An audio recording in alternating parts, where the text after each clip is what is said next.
Hello movie lovers. Karthik Raj డైరెక్షన్లో శ్రీ విష్ణు, కేటికా శర్మ, ఇవానాలు ప్రధాన పాత్రల్లో, వెన్నెల కిషోర్, వీటీవీ గణేష్లు సపోర్టింగ్ క్యారెక్టర్స్లో నటించిన లేటెస్ట్ మూవీ సింగిల్. రిలీజ్కి ముందే సోషల్ మీడియాలో మంచి బజ్ని క్రియేట్ చేసుకున్న ఈ మూవీ ఎలా ఉందో ఈ రివ్యూలో చూద్దాం. ఇదొక romantic comedy entertainer. 2 hours 9 minutes duration ఉన్న ఈ మూవీని మీరు మీ ఫ్యామిలీతో కలిసి చూడొచ్చు. ఫస్ట్ హాఫ్ ఎంటర్టైనింగ్గా బాగుంది, సెకండ్ హాఫ్ పర్లేదు, క్లైమాక్స్ డిసప్పాయింట్ చేసింది. ఓవరాల్గా ఇదొక టైంపాస్ మూవీ. ఎలాగైనా తన సింగిల్ లైఫ్ని ఎండ్ చేసేద్దామని ప్రయత్నించే విజయ్ అనే కుర్రాడి కథే ఈ మూవీ. పూర్వ అనే అమ్మాయితో తన లవ్ స్టోరీతో పాటు చివరికి విజయ్ స్టోరీకి ఎలాంటి ముగింపు లభించిందనేదే ఈ మూవీ బేసిక్ స్టోరీ. ఒక సింపుల్ కథతో ఆడియన్స్కి మంచి ఎంటర్టైన్మెంట్ని ఇద్దామని డైరెక్టర్ కార్తీక్ రాజ్ చేసిన ప్రయత్నం బాగానే ఉంది.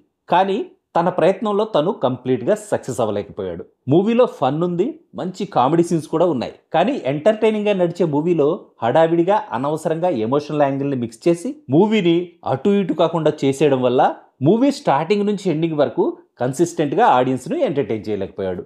మంచి ప్రొడక్షన్ వాల్యూస్తో చూడడానికి రిచ్గానే ఉంది సినిమా. వేల్రాజ్ సినిమాటోగ్రఫీ డీసెంట్గా ఉంది. విశాల్ చంద్రశేఖర్ కంపోజ్ చేసిన సాంగ్స్ పర్లేదు, కానీ బ్యాక్గ్రౌండ్ మ్యూజిక్ మాత్రం బాగుంది. మూవీ మూడ్కి తగ్గట్టు పర్ఫెక్ట్గా సెట్ అయింది. విజయ్గా శ్రీ విష్ణు తన పెర్ఫార్మెన్స్తో అద్దరగొట్టాడు. తన బాడీ లాంగ్వేజ్తో, యూనిక్ డైలాగ్ డెలివరీతో ఆడియన్స్ని నవ్వించాడు. వెన్నెల కిషోర్ పెర్ఫార్మెన్స్ కూడా హిలేరియస్గా ఉంది.